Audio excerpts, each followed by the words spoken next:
Al-Fatihah. Alhamdulillah Rabbil Alamin. Iyyaka na'budu wa iyyaka nasta'in.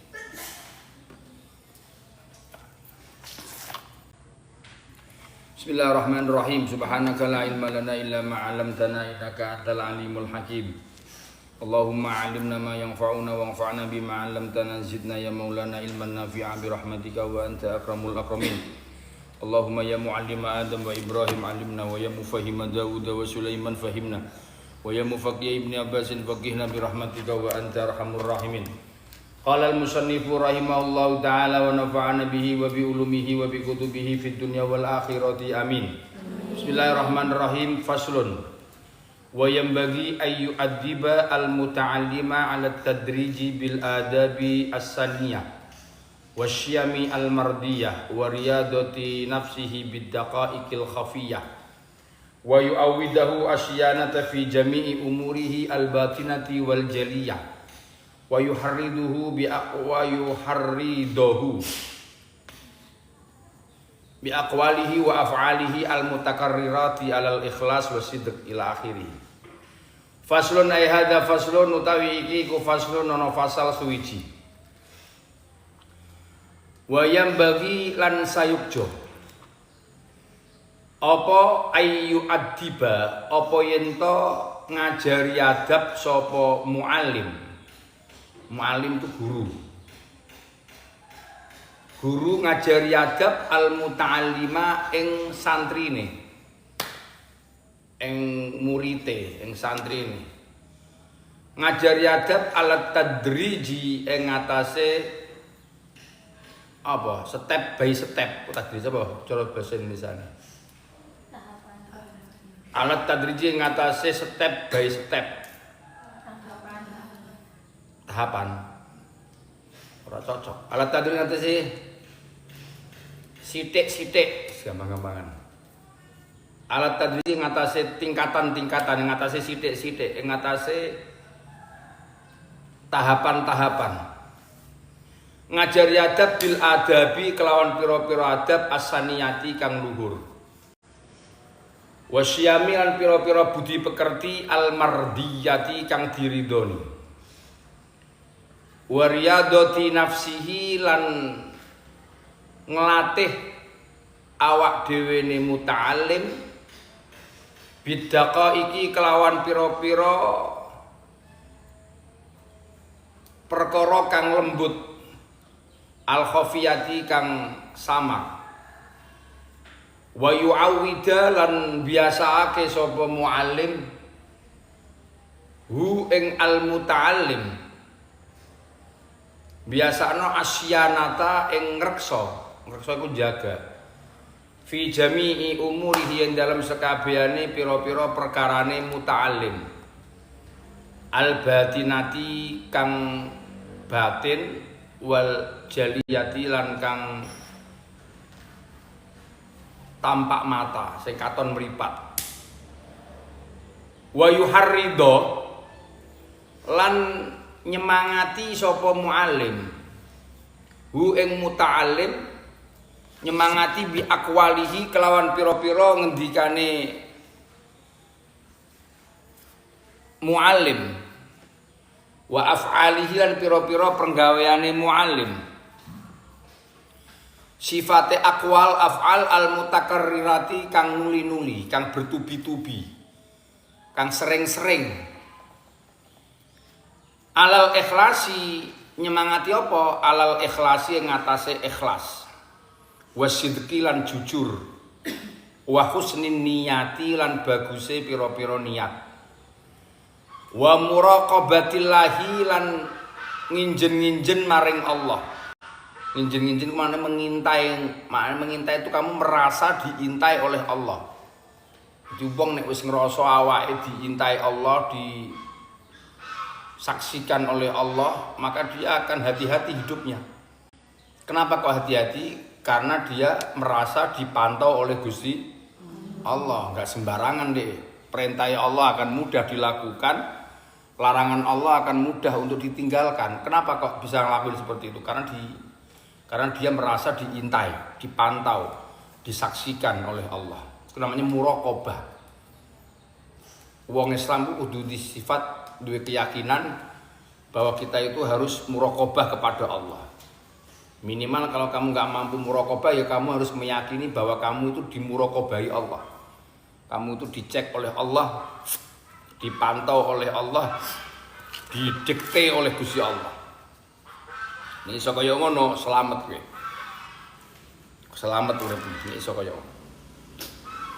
Wa yu fi jami'il lahadati ing dalam sekabehane pira-pira tingkah. Wa yu'arrifa lan yen to aweh ngerti sapa muallim. Aweh ngerti hu ing muta'allim anna bidzalika satemene iku kelawan mengkono-mengkono muraqabah tang fatihu dadi kebuka alaihi ngatasé muta'allim apa anwarul ma'arifi apa pira-pira cahayane ma'rifat wayang syarihu lan dadi jembar apa sadruhu apa dadane muta'allim wa yatafajjaru lan memancarkan min qalbihi saking atine muta'allim apa ya nabi ulahi kami apa pira-pira sumberan hikmah wallata ifiran pira-pira keindahan-keindahan.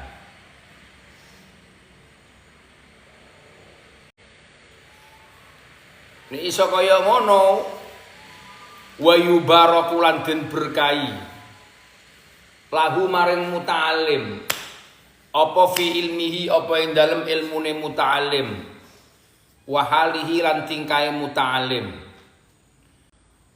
wa yuwaffaqu lan den tulungi apa fi af'alihi apa ing dalem pira-pira penggaweane muta'allim wa aqwalihi lan pira-pira ucapane muta'allim. Titik.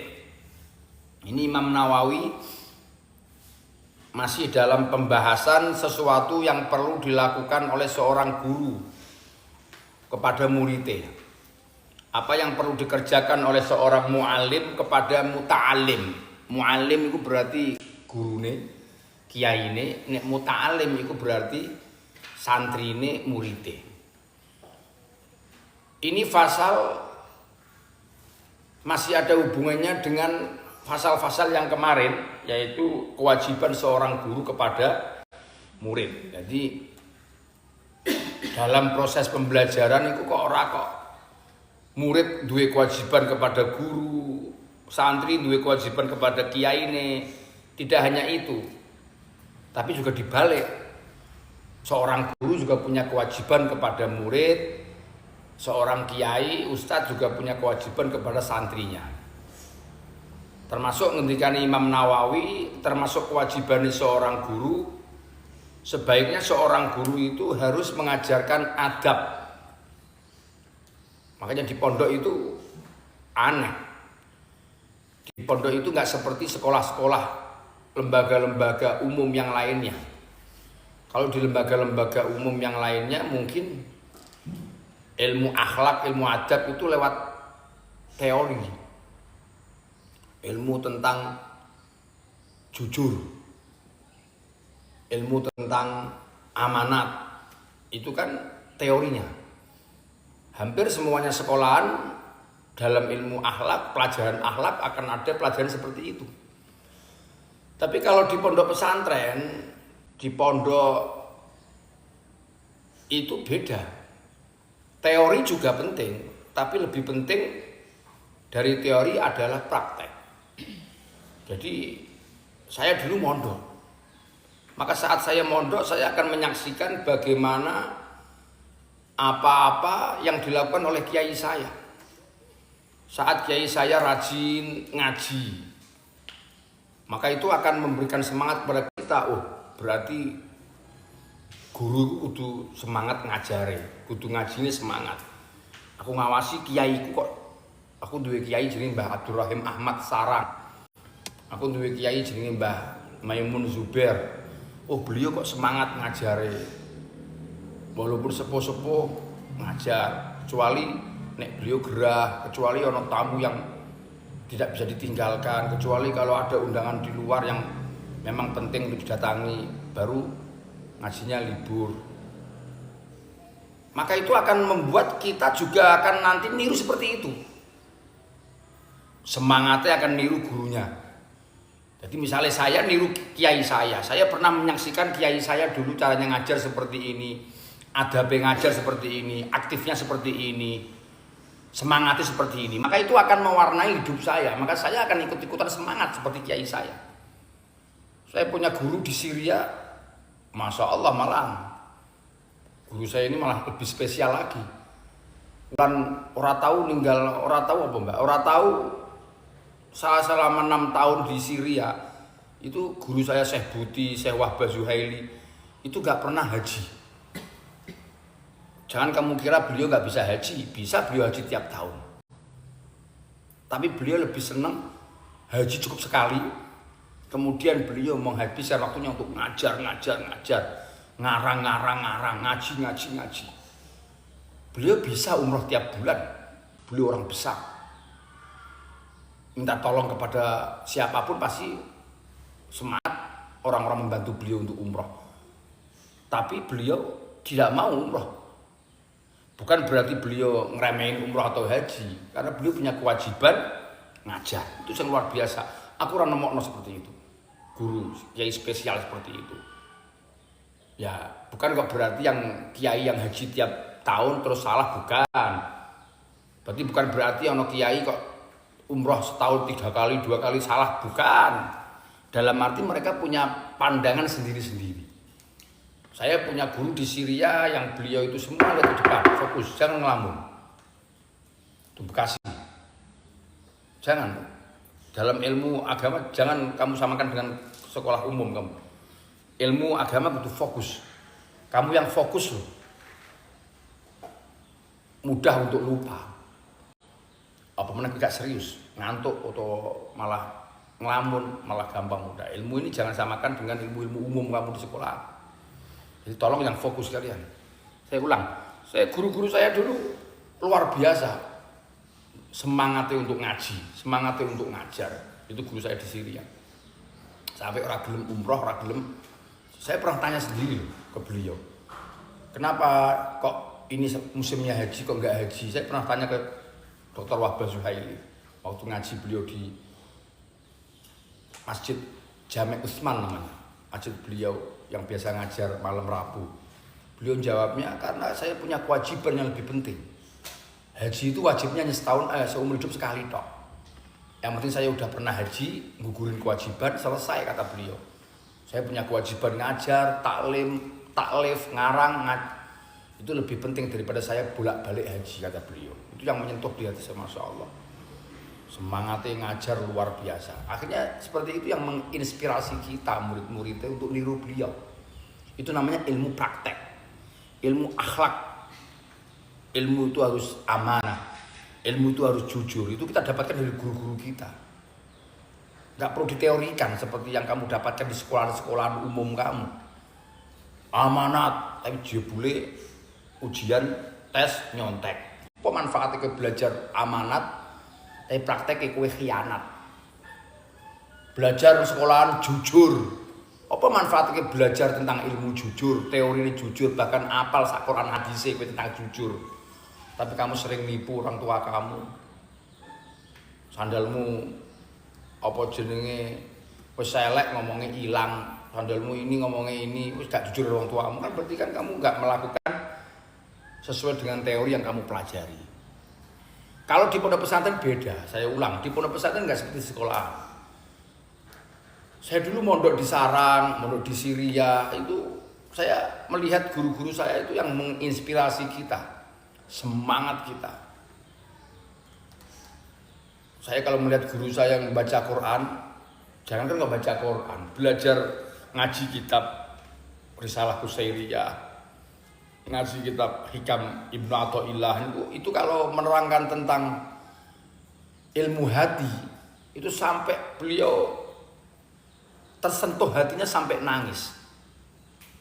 Bukan kok nangisnya gara-gara eling ngutang atau nangisnya karena apa, bukan, karena beliau saking pahamnya tentang ayat Quran yang dia baca, nerangno tentang kitab-kitab tasawuf, kitab akhlak, akhirnya beliau sampai nangis. Saking wedine karo Gusti Allah. Itu namanya ilmu praktek, dan akhirnya murid-murid beliau, kita-kita andai kata membaca, memahami ayat-ayat Al-Quran, hadis atau kitab-kitab yang menyentuh hati, enggak sedikit dari kita yang sampai meneteskan air mata. Kenapa? Karena seperti itu yang kita dapatkan dari guru kita. Kita mendapatkan dulu guru-guru kita jalan habis subuh ke masjidnya itu dengan membaca subhanallah, subhanallah, subhanallah. Itu ilmu praktek. Akhirnya kita niru. Kalau kita mau berangkat ke masjid pagi-pagi setelah adzan subuh atau kadang sebelum subuh, kalau setelah subuh kita wiridannya subhanallah, subhanallah, subhanallah, subhanallah. Kalau sebelum subuh kita berangkat ke masjid, kita bukan tasbih. Karena guru saya bacanya istighfar sebelum subuh, kita ikut-ikutan istighfar. Astagfirullahaladzim, astagfirullahaladzim. Itu namanya ilmu praktek. Itu sebelum saya dulu boyong dari Syria, saya tanya kepada beliau, Syekh Muhammad Said Ramadan Al-Buti, ya Syekh, kenapa kok jenengan kalau berangkat ke masjid sebelum subuh kok yang dibaca kok istighfar? Tapi kalau kenapa kok misalnya berangkatnya setelah subuh, misalnya setelah azan baru berangkat ke masjid, kok yang dibaca adalah tasbih, subhanallah. Rumah saya itu di antara masjid beliau sama rumah beliau. Jadi saya itu setiap misalnya subuh itu jam 4:30, saya jam 4 itu udah standby di depan rumah. Supaya biar menyertai beliau sampai ke masjid. Itu saya lakukan hampir 8 bulan. Hampir 8 bulan. Enggak sampai setahun, karena saya habis itu terus boyong. Saya udah selesai, saya hanya nunggu haji. Di depan rumah itu nunggu Syekh Buti lewat. Kalau beliau lewatnya kok sebelum subuh, jam 4:15 misalnya, saya ke belakangnya. Beliau ngomong astagfirullah, astagfirullah, saya ikut nanti ya astagfirullahaladzim, astagfirullahaladzim, sampai masjid. Nanti kalau turun, dipastikan kalau turun pasti beliau tasbih. Kalau misalnya beliau berangkat ke masjid kok setelah subuh, setelah azan baru naik ke atas, maka wiridannya beliau biasa tasbih, subhanallah, subhanallah. Pas terakhir saya mau boyong, saya tanya ke beliau, ya Syekh, kenapa kok jenengan kalau naik ke atas sebelum subuh wiridannya istighfar? Kenapa kalau naiknya kok setelah azan subuh kok bacanya tasbih? Dijawab pakai ayat Quran. Intinya kamu lupa kalau di Quran itu kalau sebelum subuh itu sebaiknya adalah istighfar. Dan Allah juga menyarankan kita kalau pagi dan sore itu membaca wasabbihuhu bukratan wa asila, membaca tasbih tiap pagi dan sore. Itu ada dalilnya semuanya. Dan itu sebelumnya kita mengikuti, seperti itu beliau ngikuti. Itu namanya ilmu praktek. Nah, itu di pondok seperti itu. Saya mendapatkan ilmu praktek banyak dari kiai-kiai saya, dari kejujuran kiai saya, amanat kiai saya. Dulu Gus saya seringnya pakai gelang seperti ini ya, saya ikut-ikutan. Pokoknya karena di pondok itu relatif niru karo kiai ini. Saya niru kiai saya karena kiainya guru kiai saya, kiai saya, anak kiai saya, putra kiai saya pakai gelang koka, gelang seperti ini. Saya ikut-ikutan pakai gelang seperti itu. Sementing tidak melanggar syariat kita mengikutinya. Sementing tidak melanggar syariat kita mengikutinya. Karena apa? Karena itu namanya kebiasaan niru ilmu praktek yang didapatkan di pondok pesantren. Nah, seorang guru di pondok pesantren harus mengajarkan akhlak kepada muridnya. Ngajarno tata krama sing diridhoi Gusti Allah. Ngajarno kebiasaan-kebiasaan yang baik. Mengajarkan riyadhah. Riyadhah itu apa? Riyadhah itu mengendalikan nafsunya sebaik-baiknya. Itu di pondok. Mungkin yang pondok kok malah nafsu mbok umbar, kamu mengumbar nafsu, kamu berarti gagal. Saya pastikan kowe gagal. Walaupun pinter kaya apa kowe. Karena di pondok itu ada momen-momen tertentu yang kamu itu harus latihan mengendalikan hawa nafsu. Pengen turu kamu malah tahan tidur kamu, berkurang tidur kamu. Pengen main-main, kamu malah gak mau main-main. Pengen jagungan, malah kamu gak mau jagungan, malah baca Quran. Pengen jajan, walaupun kamu punya uang, kamu tahan, kamu gak jadi jajan. Kamu malah semangat. Terus, andai kata kamu di pondok, nafsumu umbar, nafsu pengen jajan, nafsu pengen mangan, nafsu pengen turu. Akhirnya turunnya gak melihat tempat. Waya ngaji yo turu, waya mutolaah yo turu, waya takor yo turu, waya sekolah yo turu. Namanya kamu mengumbar hawa nafsu kamu. Maka kamu akan gagal. Mestinya turu kono saatnya dewek, misalnya tidur ada tempatnya dewek. Kamu waya belajar malah turu, waya takor malah turu, waya ngaji malah turu. Kalau kamu umbar seperti ini, gagal kamu. Mangan, kita boleh makan, tapi jangan sampai kamu itu mengumbar nafsu kamu. Karena saatnya kamu latihan menahan nafsu. Mangan pepindo cukup, ojo jajanan. Walaupun kamu punya uang, sesekali harus kamu tahan, jangan jajan. Kalau kamu setiap punya uang, pengen jajan. Kalau nafsu kamu umbar seperti itu, nggak kamu latih nafsu kamu untuk kamu kendalikan, nanti akan berujung apa? Nek kue kepengen berontak, pengen jajan terus, akhir gak duit, akhirnya muncul apa? Utang karo koncomu, utang karo warung. Akhirnya banyak santri sing utangnya numpuk-numpuk. Ya nek ana sing mbok utangi. Kalau enggak, akhirnya muncul santri maling. Kamu lihat semua santri, oknum santri sing maling itu mesti gara-gara tidak pernah bisa mengendalikan nafsu makannya. Gak merasa cukup dengan nikmatnya Gusti Allah mangan ping pindho. Jadi mangan ping telu kan? Pindho plus mangan siji gratis saka Pak Prabowo kuwi malah. Mestinya kamu duit malah utuh mbok simpen. Andai kata kok uang itu belanja no jajan, ditenilah ora utangmu akeh. Mereka gak bisa mengendalikan, ditenilah malah muncul keinginan kamu nyolong. Kok mbok lakoni nyolong tenan? Wah, sikulah hancurnya diri kamu mulai kehancuran untuk diri kamu sendiri. Naudzubillah min dzalik. Nang pondok bukan dilihat siapa yang paling pintar. Nang pondok ora kok sapa sing paling ranking siji, sapa sing paling cepet-cepetan hafal Al-Qur'an. Semakin cepat semakin hebat. Jare sapa? Nang pondok itu adalah latihan mengendalikan nafsu kamu. Saat kamu udah mampu mengendalikan hawa nafsu kamu, kemudian kamu belokkan nafsu itu untuk kebaikan, untuk kamu ada di jalan Gusti Allah, hatimu kamu bersihkan. Piye carane kowe iso menghormati wong liya, piye carane kowe iso menghargai orang lain, piye kamu bisa menerima bagian dari Allah, iso nerima pandune Gusti Allah. Piye ceritane kowe, piye carane kowe iso menghormati pengurus, menghormati gurumu, menghormati kiaimu, menghormati bapak ibumu. Kamu kendalikan nafsu kamu, keinginan kamu, kejelekan hati kamu. Kene iso kaya ngono, iso ngatur hatimu seperti itu. Nafsu-nafsu yang lain kamu kendalikan, baru kamu berhasil. Main pondok aneh kadang ono bocah pinter, ranking nang pondoke, tapi mulai-mulai malah ora barokah, akhirnya nganggur. Naudzubillah. Tidak sedikit dari anak pondok yang biasa-biasa nang pondoke, secara intelektual biasa-biasa, tapi pas dia mulai barokah ilmune. Dia pulang malah dia cepet dadi wong. Cepet payu ning ilmune, cepet dimulyakno wong dengan ilmunya, cepet nyebarno ilmune kepada masyarakat, cepat dia. Kenapa? Karena berarti dia saat di pondok mampu jadi orang baik.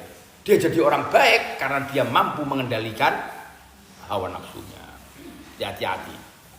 Kemudian kata Imam Nawawi, di pondok itu seorang guru harus sering-sering melatih kepada muridnya untuk membiasakan menjaga sesuatu, baik sesuatu itu milik pribadi atau sesuatu itu milik orang lain, atau menjaga sesuatu semua perkara, baik yang tampak mata atau yang tidak tampak mata harus dijaga. Noto hati itu penting, noto akhlak itu penting, noto cangkem ben cangkemmu ora elek omongane itu penting, noto barang pribadimu itu penting. Ini barang kamu amankan. Kalau kamu udah mampu bisa mengamankan barang kamu sendiri, akhirnya kamu mudah untuk mengamankan barang orang lain. Bagaimana kamu bisa membantu mengamankan barang orang lain, barang pondok, wong kowe ngopeni barangmu dhewe ora iso. ngopeni sandalmu dhewe ora iso. Ngopeni duitmu dhewe ora iso. Ngatur waktumu dhewe ora iso. Bagaimana kamu mau sukses? Bagaimana mau ada seorang pengurus yang berhasil? Wong pengurus mau ngatur awake dhewe ora iso. Seorang pengurus yang berhasil ya pengurus yang iso ngatur awake dhewe. Seandainya iso ngatur awake dhewe sesuai dengan peraturan pondok, wae khidmah-khidmah, wae ngaji-ngaji, wae deres-deres, wae ngapal-ngapalno, wae sekolah-sekolah, dia mampu mengatur dirinya sendiri. Saat kamu mampu mengatur dirimu sendiri, menjaga dirimu sendiri, maka kamu akan punya peluang mudah untuk kamu bisa mengatur orang lain. Berbagi untuk orang lain, berkhidmah untuk orang lain. Sing penting awakmu dhewe. Piye ape langsung kowe khidmah marang wong liya, kowe ngatur awakmu dhewe ora sanggup. Itu harus dilatih. Kemudian seorang guru, ustadz, kiai, kata Imam Nawawi harus sering-sering memberikan motivasi, menyemangati murid-muridnya untuk ikhlas di dalam ucapannya, ikhlas dalam kelakuannya. Kelakuan kamu, ucapan kamu harus didasari dengan ikhlas. Sing ikhlas. Itu harus sering diomongin, Mbak, sing ikhlas, Mbak. Harus ngingatin kepada muridnya tentang niatnya sing apik, mondok, Mbak. Maka kamu jangan bosen-bosen. Kalau kamu melihat ada guru-guru kamu, kiai kamu selalu ngingetin kamu niatnya ditoto. Mungkin hampir tiap minggu kan kita memberikan peringatan kepada kalian, Mbak, eling-eling, Mbak. Hafal Al-Qur'an niatnya sing apik. Mbak, hati-hati, Mbak. Ojo sampai kene ku golek ijazah. Mbak, diniati dari sekarang niat ingsun. Aku pengen dadi wong sing dimulyakno Allah dengan Al-Qur'an. Aku kudu hafal Qur'an 30 juz.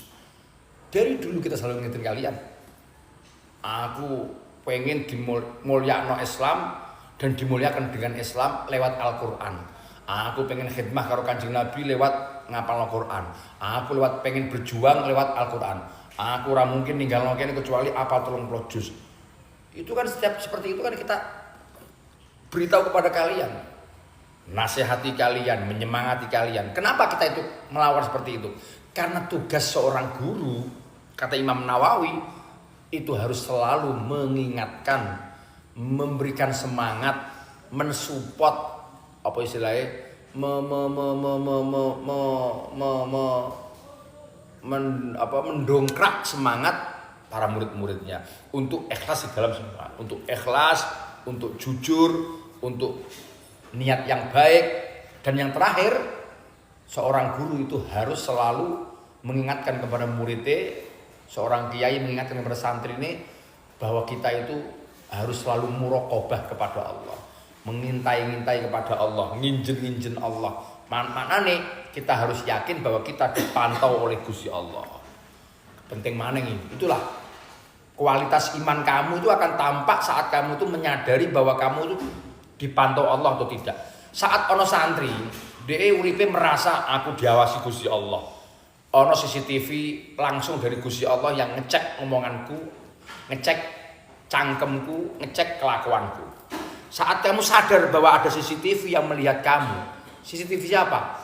Mata Allah, malaikat raqib atid, malaikat pencatat amal. Bahkan Allah sendiri yang akan melihat kamu. Gak akan kamu bisa melepaskan diri kamu dari Allah. Kamu kalau meyakini itu, maka akan timbul iman yang kuat. Kamu gak akan maksiat, kamu gak akan nakal, kamu gak akan nyolong, kamu gak akan pacaran, Mbak. Kamu gak akan berbuat yang neko-neko. Yang ada hidupmu semangat ibadah, semangat berjuang, semangat ngapalno, semangat belajar, semangat sekolah, semangat golek ilmu, semangat. Kenapa itu semangat itu muncul? Karena kamu meyakini aku diawasi Allah, aku dipantau Allah. Ora ana ceritane kok ana bocah kok aras-arasen nglakoni apik. Ora ana ceritane bocah nglakoni kegiatan karena obrak-obrakane pengurus, nggak mungkin. Orang kok melakukan kegiatan karena obrak-obrake pengurus, nunggu diobrak-obrak pengurus, nunggu dikasih tahu pengurus, nunggu dibangunkan pengurus, berarti artinya kamu itu nggak yakin kalau kamu dipantau Gusti Allah. Andai kata kamu yakin dipantau Gusti Allah, kamu nggak peduli pengurus sampai obrak-obrak atau tidak, pengurus sampai ngecek atau tidak. Sepenting kamu tahu, iki saatnya dresan, iki saate setoran, iki saate aku ngapalno kanggo sesuk, setoran ning nisa misalnya. Iki saate aku murojaah, iki saate aku takror. Itu akan muncul sendiri dalam diri kamu tanpa harus kamu nunggu pengurus. Tanpa kamu harus nunggu obrak-obrane pengurus, tanpa kamu harus nunggu bengok-bengoke ning nisa. Semangat itu akan muncul. Keyakinan itu akan muncul. Kenapa? Karena kamu merasa diinjen-injen karo Gusti Allah. Kamu merasa dipantau oleh Gusti Allah. Karena kamu merasa, oh iya, aku iki hambane Gusti Allah. Allah ngawasi nyong terus. Aku gerak piye wae diawasi Gusti Allah. Aku polah piye wae diawasi Gusti Allah. Aku nglakoni apa bae dilihat Gusti Allah. Akhirnya muncul rasa takut. Akhirnya itu kayak ngakoni apik-apik mudah. Nglakoni ibadah mudah, nglakoni kewajiban mudah. Nek wis mudah, akhirnya muncul cinta. Cinta karo Al-Qur'an kamu, cinta karo dresan kamu, cinta karo semaan kamu, cinta karo pelajaranmu, cinta karo ilmumu, cinta karo Al-Qur'an. Kosong-kosong nyekel Qur'an wae. Kenapa kok nyekel Qur'an terus? Karena kamu wis mencintai Qur'anmu. Karena hatimu sono Qur'an. Dadi akhirnya wenteng ke, mun ndi wae nyekel Quran. Numpak kuda dibuka Al-Qur'an. Jaga wudune. Jaga akhlake, jaga semuanya. Itu namanya hasil dari muraqabah. Makanya Imam Nawawi mengatakan, jika seseorang santri udah mampu muraqabah, mengintai Allah dan meyakini bahwa Allah mengintai dia, Allah melihat dia, Allah menyaksikan dia, hasilnya apa kata Imam Nawawi? Maka akan terbukalah cahaya makrifat. Kamu akan mengenal Allah. Oh, Allah pangeranku. Aku milik Gusti Allah. Aku ciptaane Gusti Allah. Aku budake Gusti Allah. Aku kudu nyembah Gusti Allah. Nanti aku akan kembali ke Gusti Allah. Masa aku ape balik Gusti Allah, aku ape maksiat. Masa aku mau kembali kepada Allah dengan membawa segala bentuk dosa-dosa. Nah, itu namanya anwarul ma'arif. Cahaya-cahaya ma'rifat ini akan muncul hasil dari kamu muraqabah kepada Allah, nginjen-nginjen kepada Gusti. Akan terbuka dada kamu, ilmu futuh, ilmu mudah untuk kamu cerna. Kamu dikasih ilmu mukasyafah, dibuka semuanya oleh Gusti Allah. Itu barokah kamu muraqabah kepada Allah. Akhirnya dari hati kamu akan apa? Moncratno, akan mengeluarkan, akan menyemburkan apa namanya ya nabiul hikam wal lataif, akan menghemburkan, memancarkan sumberan-sumberan hikmah. Orang kalau udah muraqabah kepada Allah tidak akan muncul dari mulutnya kecuali mulut yang jujur, omongan yang jujur, omongan yang amanah, omongan yang tanggung jawab. Itu namanya sumber-sumber hikmah. Omongane alus, omongane sopan, sing ono amar ma'ruf nahi mungkar, kelakuane apik. Tangan ini pasti digunakan untuk kebaikan, kaki ini digunakan untuk kebaikan, mata ini digunakan untuk melihat kebaikan. Itu semua muncul hasil dari muraqabah kepada Gusti Allah. Nek wis kamu seperti itu, wa yubaraku lahu fi ilmihi wa fi amalihi. Kamu diberkahi oleh Allah ilmumu. Kamu diberkahi oleh Allah amalmu, tingkah lakumu diberkahi, disenengi Gusti Allah. Wong kok uripe diberkahi Gusti Allah, wong kok ucapane diberkahi Gusti Allah, wong kok tingkah lakune diberkahi Gusti Allah, wis aman kowe. Kowe ape polah kaya apa wis disenengi Gusti Allah, aman kowe. Wis sekali nunggu nikmate kowe. Nikmat donyane, nikmat akhirate. Yang terakhir, orang kalau udah muraqabah, kamu akan yuwaffaqu fi af'alihi wa aqwalihi. Kamu akan diberi taufik oleh Allah. Amalmu, kelakuanmu, ucapanmu akan dibimbing oleh Allah untuk berada di jalan Gusti Allah. Jadi nikmat-nikmate wong iku nek ana wong wis dibimbing nang dalan sing bener, lurus, jalan sing apik. Wis kaya ngono aman.